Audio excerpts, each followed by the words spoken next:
Buenas tardes a todos. Bienvenidos a nuestro seminario del Departamento de Geomagnetismo y Exploración. El día de hoy tenemos el gusto de recibir por vía a distancia al doctor Matthew Waters de la Universidad de Auburn en Estados Unidos, que nos va a presentar la charla de florecimientos algales nocivos y eutrofización en lagos de Mesoamérica durante los últimos 4.000 años. El doctor Matthew es profesor en la Universidad de Auburn, pero sus estudios de doctorado los realizó en la Universidad de Florida y sus estudios de licenciatura en la Universidad de Mercer, todos en ciencias ambientales, en ciencias acuáticas. Y pues él ha formado un laboratorio dedicado al análisis de diferentes indicadores químicos en los sedimentos lacustres para estudiar procesos de eutrofización y cambios asociados con el impacto humano. Y tiene una amplia gama de publicaciones en este tema y sobre todo en tiempos recientes ha estado trabajando con algunos registros de lagos en Centroamérica, en particular en Guatemala, donde ha tenido publicaciones de muy alto nivel con este tema que nos viene a presentar el día de hoy. Y precisamente por eso es que en la actualidad él ha estado colaborando en algunos de nuestros proyectos del laboratorio de paleolimnología y pues esta charla deriva de esa interacción que tenemos actualmente con él. Entonces le agradecemos mucho al doctor Matthew que accedara a dar esta plática. Y bueno, la plática va a ser en inglés, espero que no haya ningún inconveniente por ello, pero le pedimos al doctor Matthew, por favor, que inicie. Muchas gracias, Matt. Gracias, Margarita. Hi, everyone. Buenas tardes. Thank you for being here, and it's a pleasure for me. Welcome from the United States. And I wish I could be speaking to you in Spanish. I'm working on my Spanish. Estoy aprendiendo, but we are definitely not there yet. So I will be speaking in English, but I am really trying to work on my Spanish. So maybe one day. So me share my screen, and we'll get started.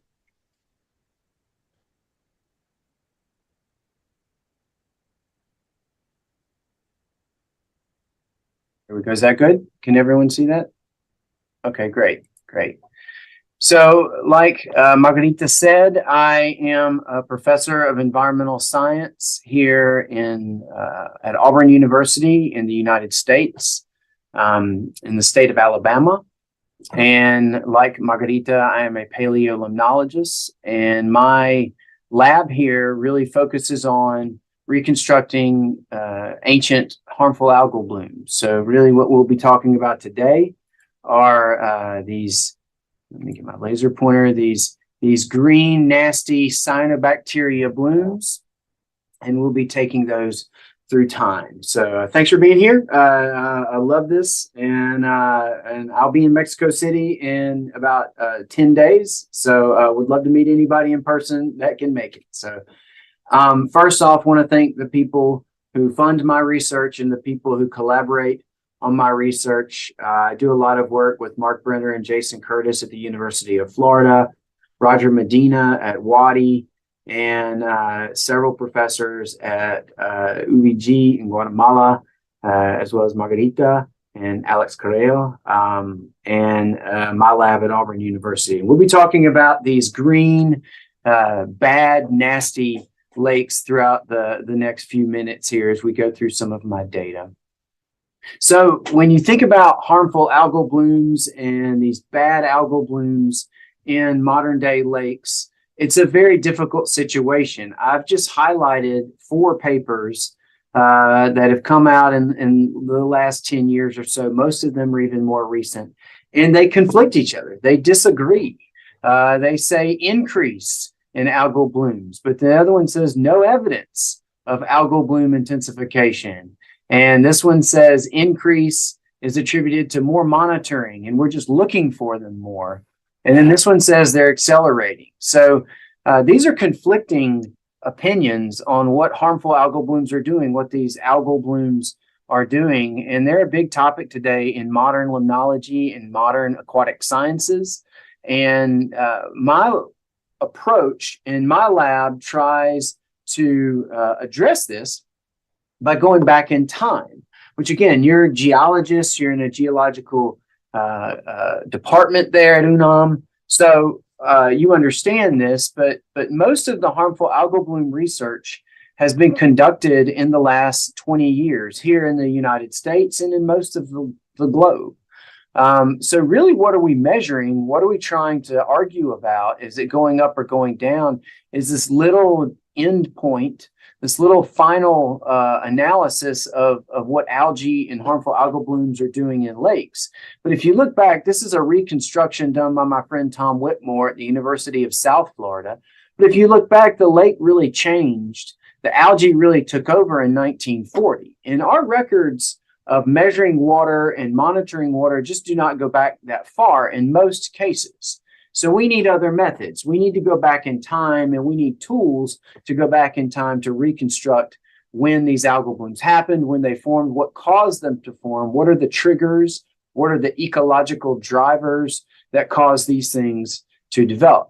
And my lab, as most of you probably already know, uses the science of paleolimnology.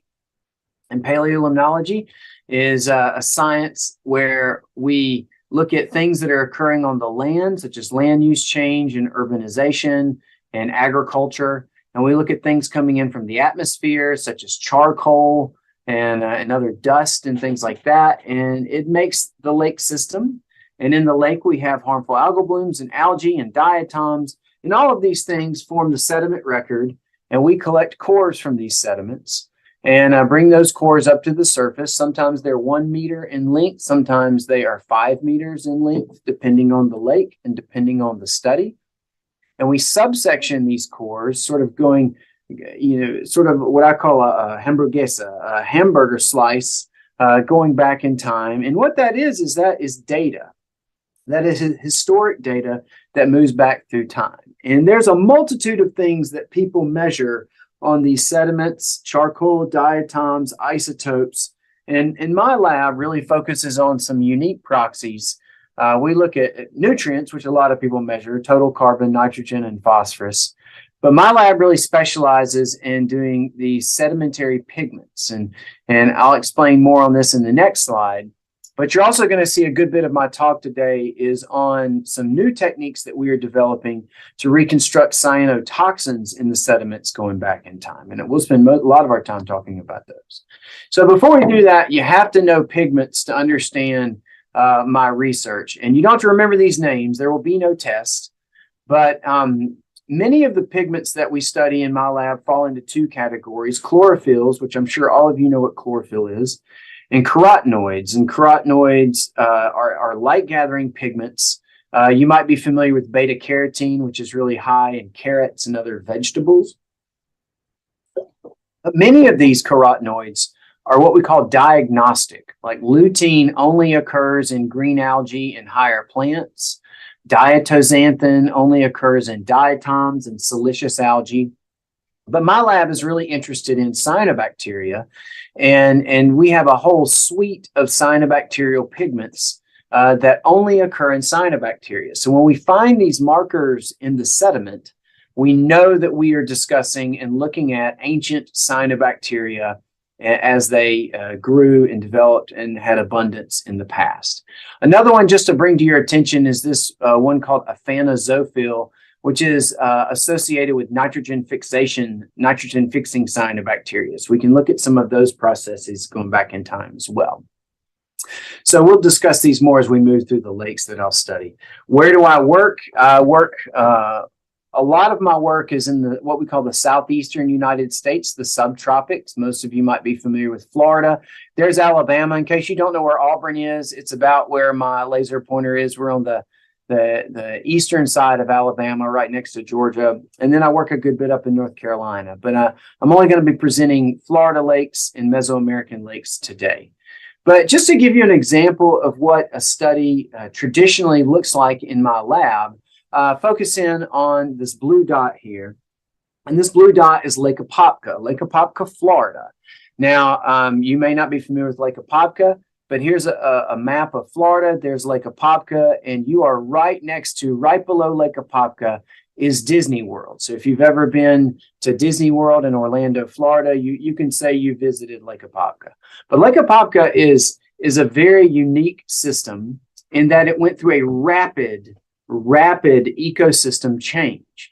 Before 1947 in the Common Era, it was a very clear water system, a very beautiful system. It was filled with aquatic plants, aquatic macrophytes. And then in 1947, it basically overnight shifted to this green, harmful algal bloom.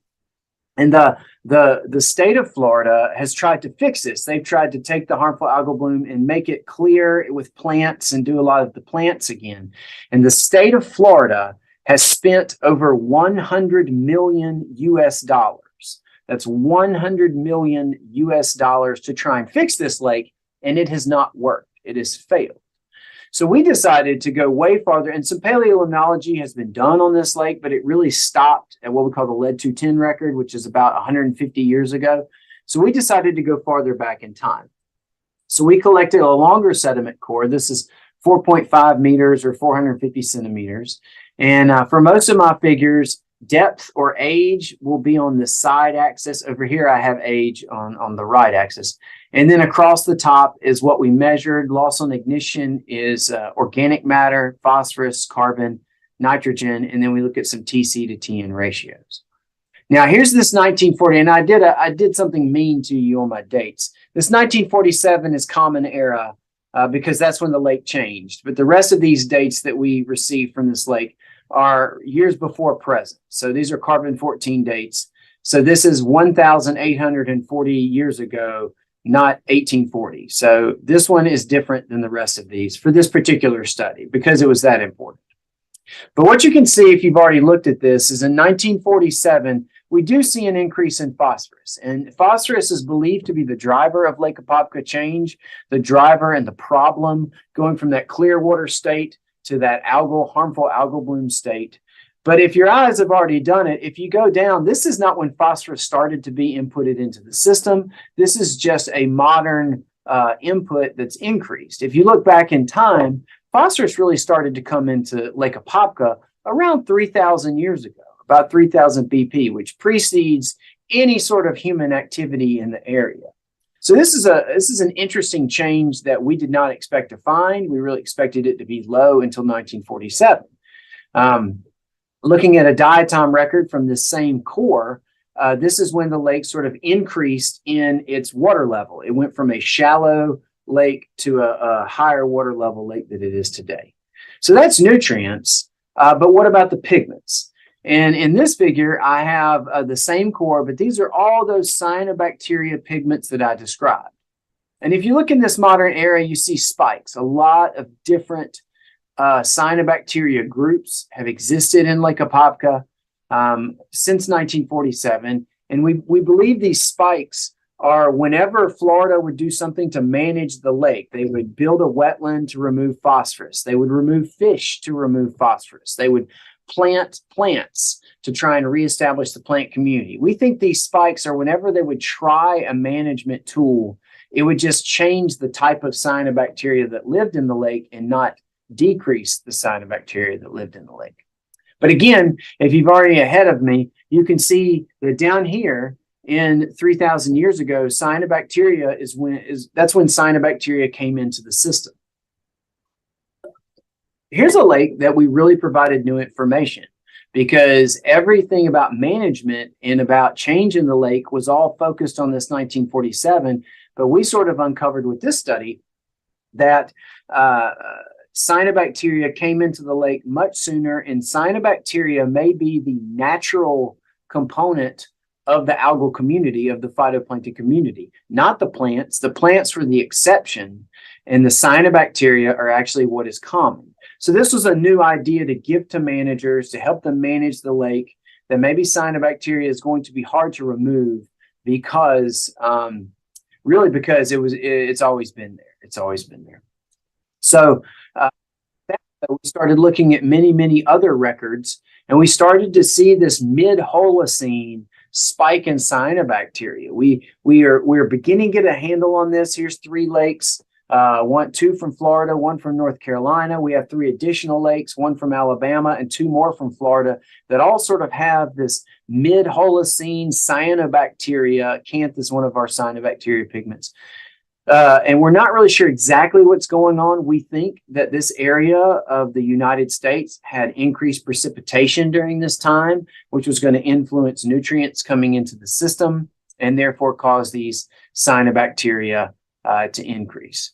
So that's sort of just looking at pigments. But what I really wanted to do today is combine pigments with some of the new studies that my lab is doing. And those studies really focus on pigments plus cyanotoxins. And I always show this slide just in case there are graduate students in the room, because this is a big portion of my research right now. And it all came from a trip to the grocery store. I was going to the grocery store and I was buying some vitamins to just take with my food. And I looked on the vitamin label and there is blue-green algae or cyanobacteria. And I thought that was very odd. I was like, well, cyanobacteria produce toxins. I wonder if there have ever been scientific publications that have found toxins in vitamins and supplements. And sure enough, there have. And it dawned on me that if there have been, not in New Estados Unidos or Mexico, not in any of our countries, but in countries on other sides of the world, but if the toxins can survive the making of the vitamin, the crushing of the vitamin, the cooking of the vitamin, the shipping of the vitamin, maybe we can find them in the sediments where conditions are more anoxic and cold, and they might be a good paleoproxy. So if you're not familiar with cyanotoxins, because they're not usually discussed very much in geologic circles, the 2 major cyanotoxins are microcystins and cylindrospermopsin. These are human toxins. These impact human toxins, usually human livers and kidneys. They're mostly liver toxins. They're hepatotoxins. And the World Health Organization has said that drinking water should only contain 1 microgram per liter. This figure up to the left shows that the United States Environmental Protection Agency does a complete sweep of the United States every 5 to 10 years, just looking to see where do we have toxins? Where are we going to find them? Because they are so important now to human health. But when we look at the ecology of it, we don't know what makes a cyanobacteria make the toxin. What is the trigger? Is it, some studies say high nitrogen, some say low nitrogen, some say high phosphorus, some say iron, some say zooplankton. We don't understand the triggers. So we decided, can we find these in the sediments, and can we use the sediment record to go back in time to maybe figure out some of those triggers and some of the ecology?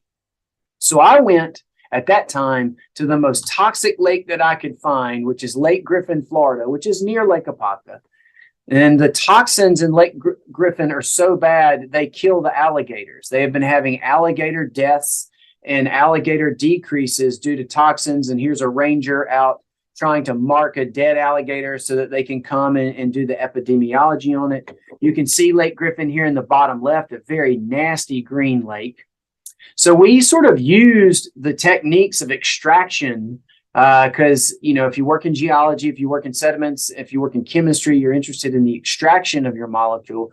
We use the extraction from some of those vitamin studies. And here is the cylinder spermopsin record from Lake Griffin, Florida, going back 4,000 years. So we do see this modern cyanotoxin productivity, but you can see as well we have this older historic 4,000-year-old toxins in the sediments. We published this in the journal Ecosystems. But trying to find the driver, you know, we did a principal component analysis, and phosphorus, some of our cyanobacteria pigments, and cyanotoxins all sort of came out together. But what was interesting is this opposite effect, which means things are low here when these things are high. They're opposite, they're inversely related. And iron is one that popped out. And that's something that we found in the literature. So this study was great. It was a lot of fun. We thought it was really interesting. So let's do more, right? So we got a little pot of money from the National Science Foundation here in the United States. And we decided to do a 47-lake surface sediment survey. And we did this, my master's student, Avery Lamb, did this work. And basically, we really worked on our techniques. We really developed our techniques, our extraction techniques. A few other papers had come out that we could use their techniques and really hone down the extraction method that we needed. And then we started, you know, looking at some of the same PCA. What are the relationships and the drivers of these surface sediments? And we find the same general pattern: phosphorus, the toxin, and cyanobacteria markers cluster together in a principal component analysis. And over here, we have low iron. So we're not sure what this means because I'm not a modern day cyanobacteria specialist, but we've been giving this, hey, try these people that run experiments, run mesocosms, look for toxins in modern day water systems, look for low iron. Is there something going on with low iron that is a trigger for some of your cyanobacteria in the system? So this was interesting. We got the techniques down, but I'm a geologist. I'm a paleolimnologist. I want to go back in time. So how far back can we go? We've gone back 4,000 years. Is there an older record that we can look at and try to see how far back we can go? And my friend William Kinney at the University of Florida published a study on Lake Harris. Here's a box. It's in Central Florida, right by Lake Apopka. And we can match up. We took his core had very distinct changes in organic matter as loss on ignition and very distinct changes in diatom silica. So we took a core at the same location and we could match up our organic matter with his organic matter and our diatom pigment with his diatom silica. And we could basically, for lack of a better term, steal his dates and use his dates in our core. So what we have here in Lake Harris is a 9,000 to 10,000 year old record. We almost have the whole Holocene in this record. So what did we learn? We found some very interesting things in this system. First thing we found is there is this ancient cyanobacteria period. very high amounts of eutrophication. You can see up here, here's the modern day pigment values at the top of the core. If you go down, some of these spikes are just as high, and this is through thousands of years of degradation. So these are even higher than it was in modern day, in modern human impacts, in the Anthropocene, when humans are moving in nutrients from agriculture and urbanization. The lake was greener back then, or as green as it was, as it is today. So that was very interesting to look at and go back in time. And I showed, these are the cyanobacteria pigments here in green, and up here are the other pigments that we measure. But then we find this modern day cyanobacteria bloom that doesn't really only occur when humans lived around Lake Harris, but goes all the way back to a very familiar friend, this 2,500 years before present, which is the same moment we saw Lake Apopka change as well. Really feel we're getting at some sort of regional impact of maybe climate impacting cyanobacteria, precipitation impacting cyanobacteria. Most of my graduate students right now are looking at longer records from Mexico and from Florida to try and tease this out and see is their climate impacting some of these systems. But we also measured toxins. And what was very interesting is we find a couple of things. One, we find high toxins in modern day periods. That's expected because that's what we're currently measuring in a lot of the systems, especially in the United States, and some in Mexico as well, as I've been reading in some of the literature. But if you go back down, we have spikes in ancient algal bloom periods that are microcystins. So this microcystin value right here is over 9,000 years. So microcystems are not new. Cyanotoxins are not new to modern day lake systems. They have a background that we are finding in most systems that have periodic spikes, and we're trying to figure out what causes these spikes through time. We're doing this, like I said, with many other lakes. We are seeing some cyanotoxins. These are two other lakes that we're looking at. This is a lot of my graduate students' work. Savas Stathis, he's done Lake Wahlberg and Lake Dora. These lakes are over here. So we're sort of spanning all of Florida with this. And these records are 7,000 years each.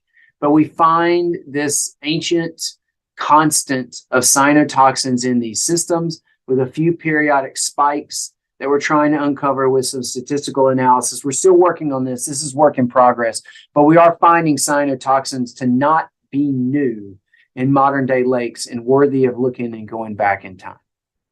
Okay, so we have cyanotoxins and we know they're stored in the sediments. We can run these pigments to relate them to modern day harmful algal blooms. We have our cyanotoxin extraction techniques down. We feel like we can apply these in other lake systems. We connect these to water, modern toxins, and other sediment proxies. So let's add back in humans, which makes me ask the question that's driving most of my current research. Did ancient societies experience harmful algal blooms and cyanotoxins similar to today? And this is just a range of pictures of a day that I had in the British Museum in London, along with Chichen Itza.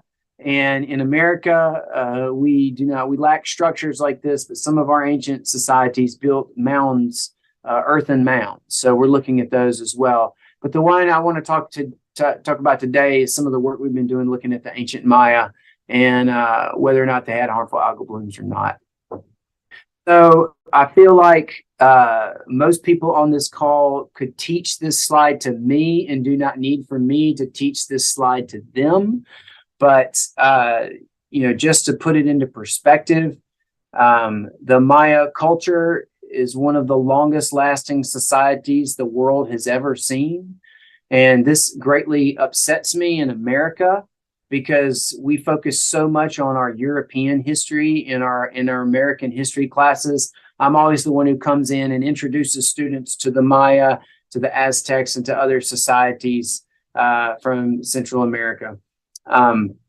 But they were here for a long period of time. They had a terminal collapse under much of their society, not necessarily in the Yucatan, but in their southern portions of their society around 910, 920 AD. And there's been a lot of fascination and a lot of study done in paleolimnological circles on the Maya. And they have really uncovered that this society experienced large-scale erosion and agricultural development, as well as agricultural failure, linking some of these things to deforestation, especially drought. My colleague Mark Brenner and Jason Curtis have done extensive work on the drought impacts on the Maya, and there's clearly been socio-political impacts as well. But as you've been paying attention to this talk, no one really has asked the question, what about harmful algal blooms and cyanotoxins during these ancient society periods? And hopefully I've convinced you now that we have the tools to do that. So to start this project, we needed a site. And I was talking to my friend Mark Brenner about this, and Mark said, you should start with Amatitlan in Guatemala. So that's where we started. We received a grant from National Geographic to conduct this research, which was fun and interesting to work with them. But if you're familiar, this is Lake Amatitlan here. And this outline in blue is the watershed of Guatemala City, a very metropolitan area, 3 million people plus. And what's very interesting about, I'm sorry, the blue is the watershed. The pink is the urban center of Guatemala City. I'm sorry. But what's interesting about this system, what makes it perfect for study, is all of this urbanization feeds into this river, the River Villalobos, and directly goes into Lake Amatitlan. You can see from the pictures on the left, the algal bloom in Amatitlan is very extensive. I describe, it looks like green paint to me. The pictures are just astounding. The toxin levels in Lake Amatitlan are at 90 micrograms per liter extracellular, 1,000 micrograms per liter intracellular inside the cyanobacteria. So this is so toxic. Just to remind you, that's 90 extracellular in the water. And the World Health Organization says that 1 microgram per liter is what's detrimental to human health. And the people living around Lake Amatitlan use it as a fishery, as recreation. They eat shellfish, bivalves, and clams and mussels out of this system. So it's very important for us to better understand it. Given that you have a point source here, to manage the lake, they hang up a sheet, a mesh, to catch the large pieces of debris coming from Guatemala City. And here's a picture of that debris, and that's a dead dog floating in the lake. So this lake is very polluted, very toxic, and very interesting in that whatever happens in the watershed is going to end up in the lake. What is also interesting about this lake is that red square there, because that red square is the ancient city of Kaminalhuyu, which was in the same watershed. Here is the remnants of Kaminalhuyu. There's not much left of it these days because Guatemala City is on top of it, so they built over it. But it's still funneled into the same watershed, which funneled into the Villalobos, which funneled into the lake. It fluoresced or increased highest in population at about 440 Common Era, and then existed until it was even remnants of it when the conquistadors arrived from Spain. But it was much lower population. So it peaked in 440 and then sort of maintained for a while and then decreased 1100, 1200 Common Era. So we collected a sediment core from this system. There's Mark Brenner. I'm sure he's been down to Unam several times if you know Mark, and Jason Curtis.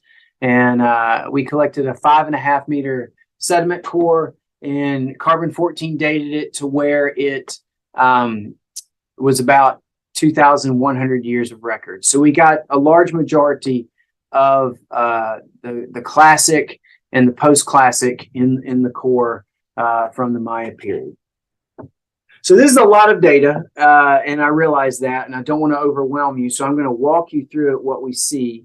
If you're really interested in the details of this, we published this in the Proceedings of the National Academy a couple of years ago. But again, you see these cyanobacteria pigments, and you see this modern day really high amount, that's our total abundance there in the lake. So just remind you of how green that lake is.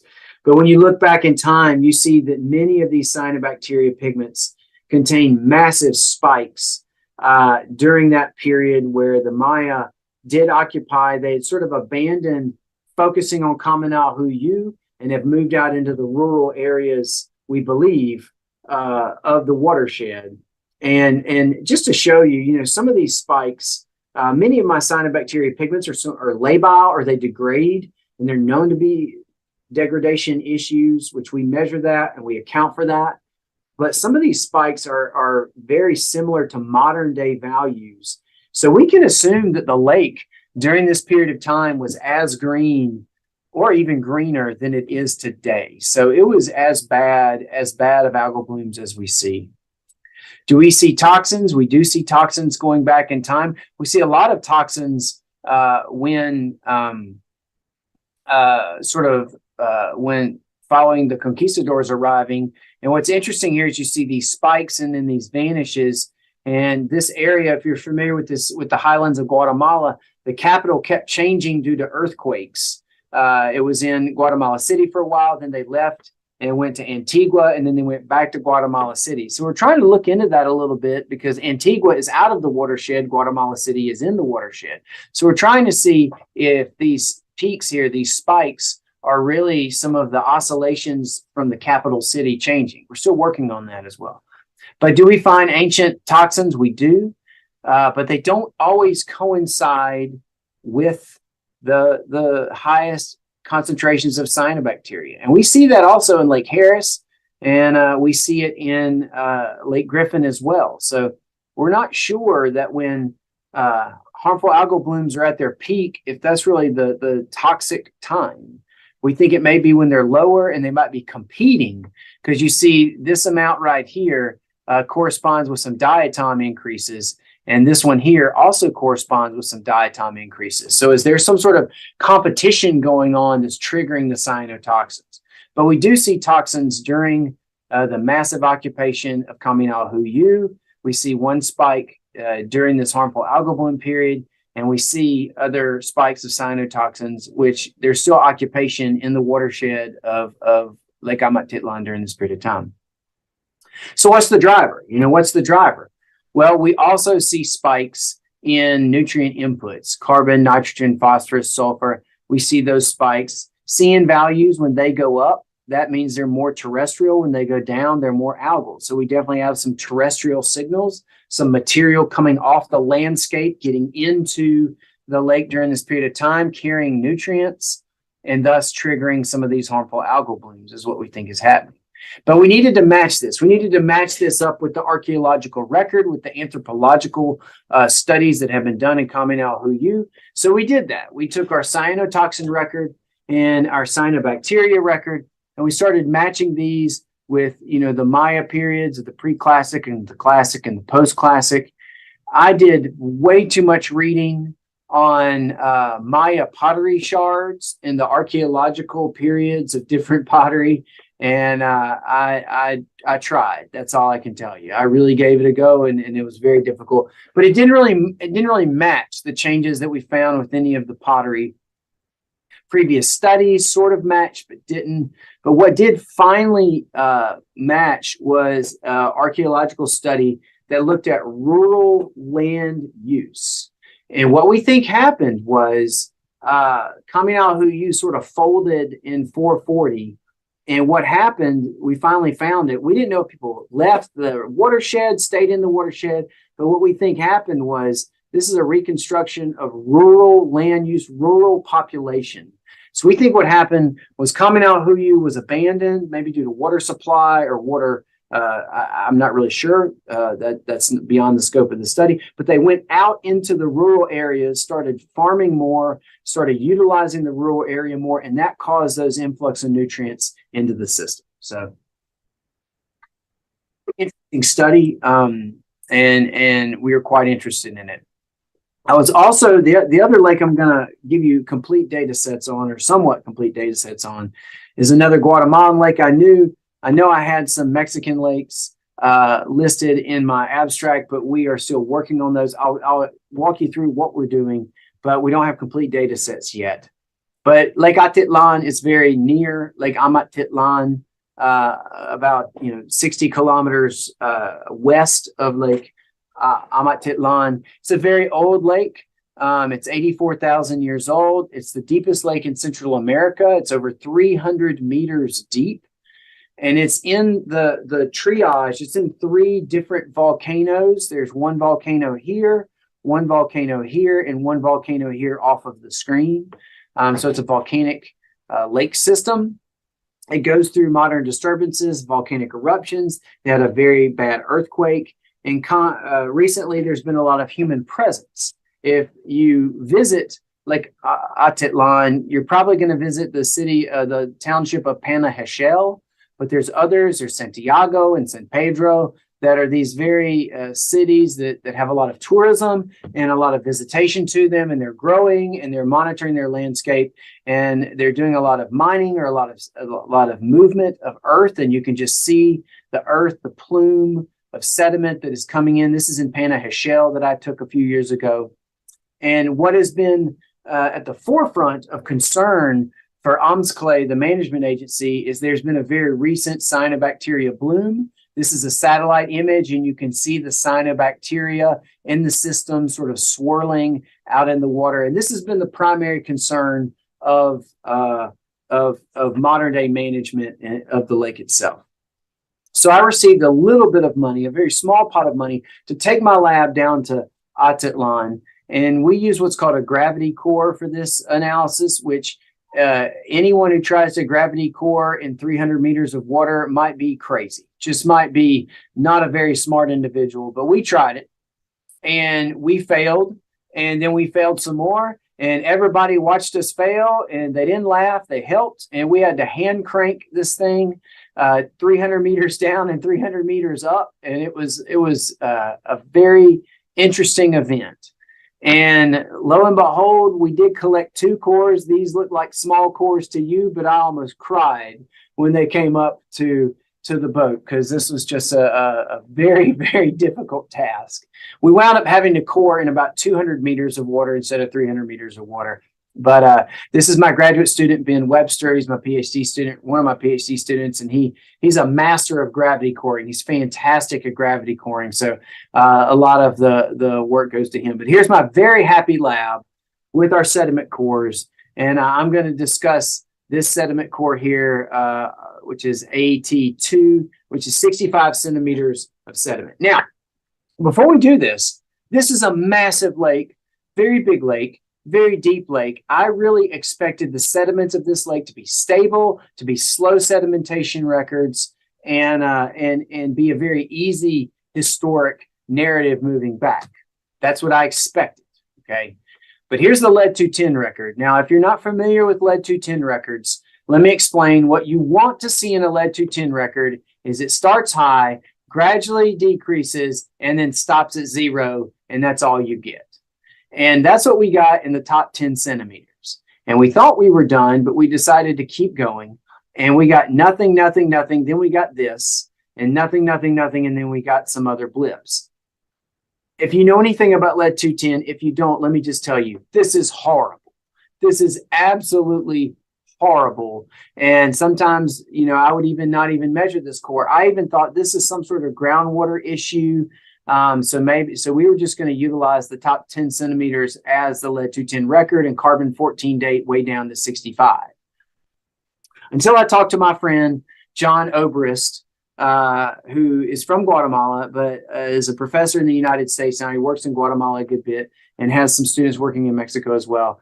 And he emailed me and said, hey, we just got our lead 210 back from our Atitlán core, and it's the weirdest thing I've ever seen. And it goes to 0, and then it comes back. And we haven't measured these samples. We were just spot sampling down here. So we think we have the same situation. This is our hiatus, and this is his hiatus. And he sees this repeated through 15 different cores throughout the lake. So this is a reproducible situation. And when he dates this and runs a dating model, it actually comes out to be around 1976. And in 1976, in this area of Guatemala, was a massive earthquake. So what we are starting to think is the earthquake happened, a massive slump of sediment came into the lake, caused these hiatuses, and then the lake returned back to normal to the modern day. That's what we're going with right now. We are currently running multiple other lead-210 values on these cores. We're looking at carbon-14 dates to build these and to go back. So what kind of data are we uncovering? Here's carbon, nitrogen, phosphorus, sulfur, and calcium. But I included nickel here, and I'll tell you why.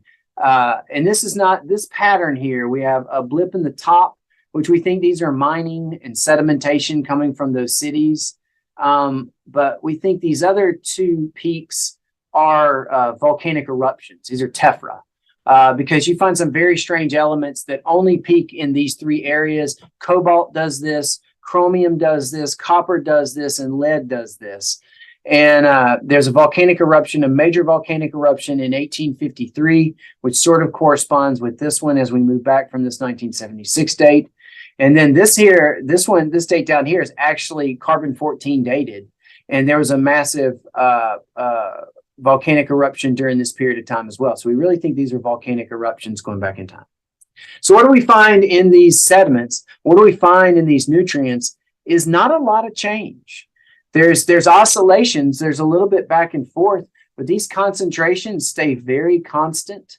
We don't really have any. We have a few spikes that we're trying to get to the bottom of, but there's not a lot of major drastic change that we see in a lot of our sediment cores. So the lake has been pretty stable, which might be what you would expect, but we've also experienced earthquake issues as well as modern day problems, as well as volcanic problems. But the lake has been somewhat stable and not gone through any major regime shifts through the history that we have here back to 1500 in the Common Era. But what about the pigments? Well, the pigments don't really have too much change in them as well. We do find some ancient algal productivity. This is total abundance of all algae, but largely the algae and the cyanobacteria have been relatively constant. Here's that carbon nitrogen. We have very little influence from terrestrial organic matter. This doesn't measure inorganic matter, but it's been algae. It's been algae through the lake throughout time. We see one peak here where we start to see diatoms spike, as well as an increase in this other algae called cryptophytes. During this 1976 earthquake period, we see very low abundance. We think this is just really a dilution from a lot of those sediments coming in, but not a lot of change, a little bit here, but most of this is just a constant, also supporting that this is one sedimentary unit.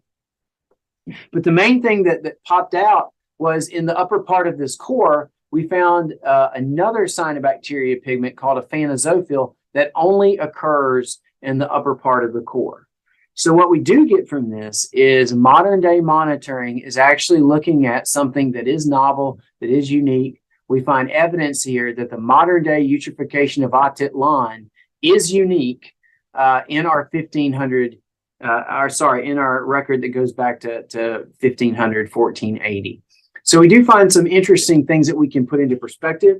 The modern day eutrophication is the biggest problem this lake has had in this record, and we are going farther back in time.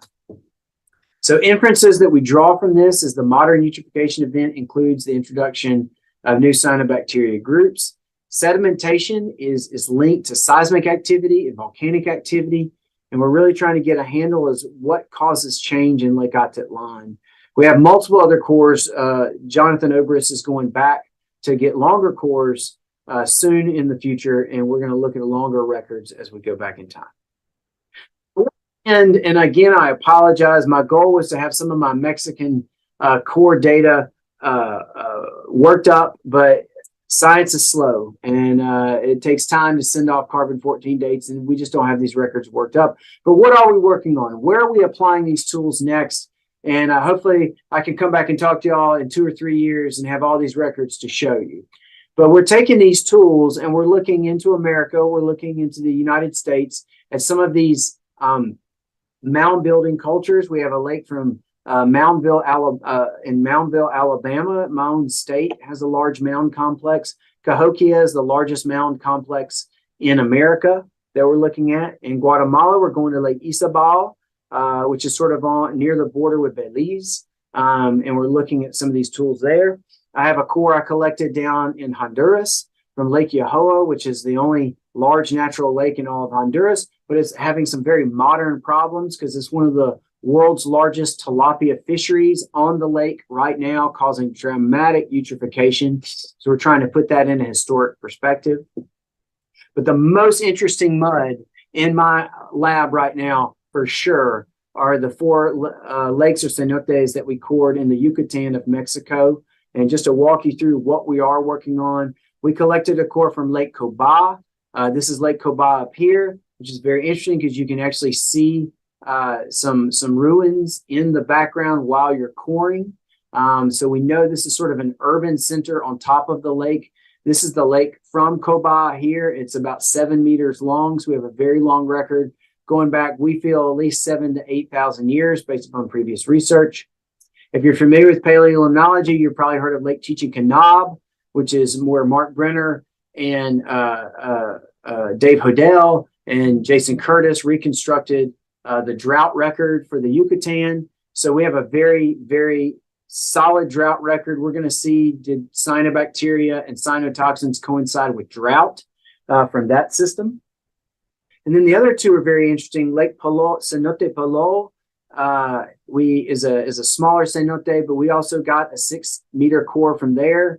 We haven't dated it yet. But what's interesting is it's 10 kilometers from Mayapan, which has a very interesting population history, environmental history that water quality has never been looked at.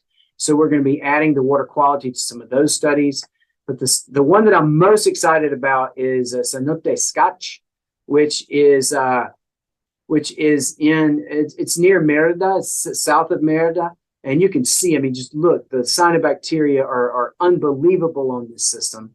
And we collected a 6.5 meter core from this system. But what was so unique is around Scotch are 5 different Maya ruins that have never been excavated. So there is no archaeology for this area. There is no anthropology for this area. We are going to provide some of the first markers, some of the first timelines, because this picture doesn't do it justice. These pyramids are easily 30, 40, 50 meters in height. They're large. So there's about 5 of them. So really interesting mud that's in my lab right now that we're aggressively working on, but sometimes data just doesn't come through.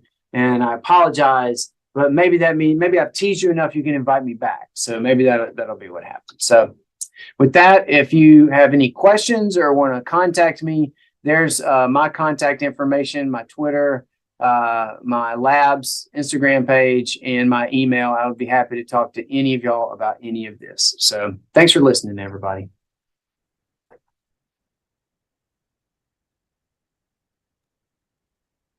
Thank you, Matt. That was a great talk.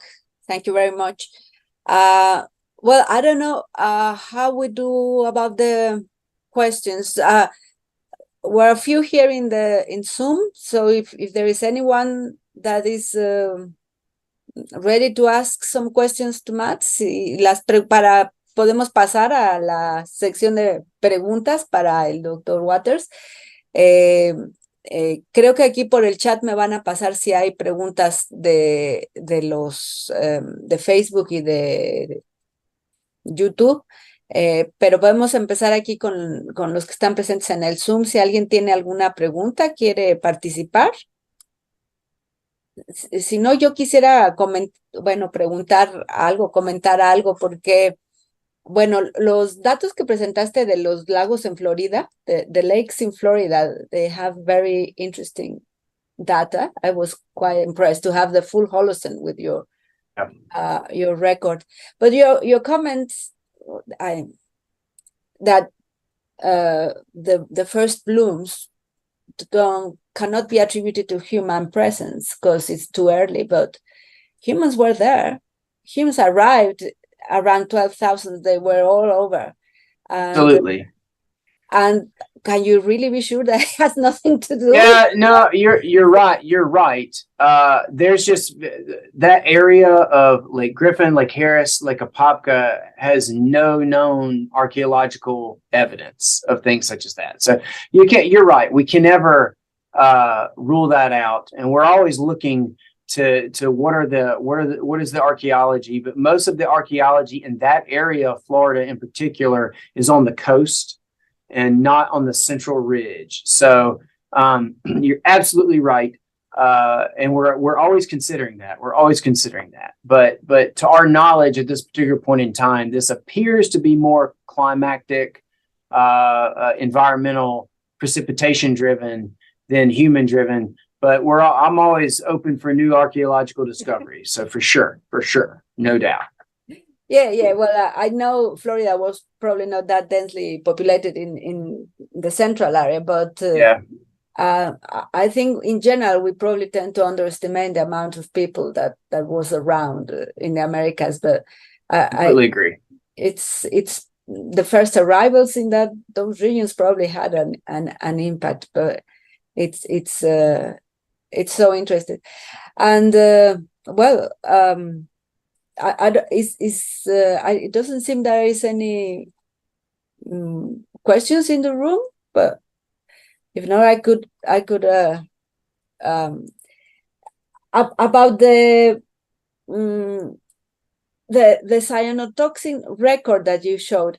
I found it really interesting that, well, I know the mystery is why the cyanobacteria decide to produce the toxins, and it's not very clear. But it's amazing that you really don't have that many spikes when you the nutrient shift is very clear in Lake Amatitlán, no? Yeah. But where you have the human occupation, but the toxins are just as the population start to decrease. That's one of the blips, and the other one, which is the most important one, that really was a bit obscure to me. It was a big spike. Yeah, but I believe. So two things on that. One, we are finding more often than not that the toxins bookend or at the start and at the finish of these eutrophication periods. They're not in the middle of them. I don't know what to say about that, except that's what we're finding. And the top spike, Margarita, what I think is going on in the top spike is when the Spanish built Guatemala City and changed all the land, released all the nutrients, and that flowed in and kind of shocked the system because it dates, 1700s, 16. It dates to that period of time, and then it leaves, and that's when I think they went to Antigua, and then it comes back. So I think some of that is the development of Guatemala City when they built after the conquistadors came in. That's what I think is happening. I tell you what we're doing, both in Florida and in the top of that record, is I have a colleague here, Richard Vichula, who is looking at fecal sterols to look at did humans actually live around these lakes during that period. So he's looking at a human signal specifically from their fecal material to try and really get at do these spikes coincide with humans or not? So we're trying to get at that. It's a long process, but we're trying to get at it for sure. But I was surprised not to see iron on your chemistry, because you've already prepared us to that iron. Yeah, could that be part? Because iron can be available depending on the oxidation level at the bottom of the lake, could be more or less available. So it could be talking about some redox processes going on. I don't know. I just thought you would include the should have. You're right. Yeah, I think at the end on Amatitlán, iron didn't really tell much of a story. Yeah.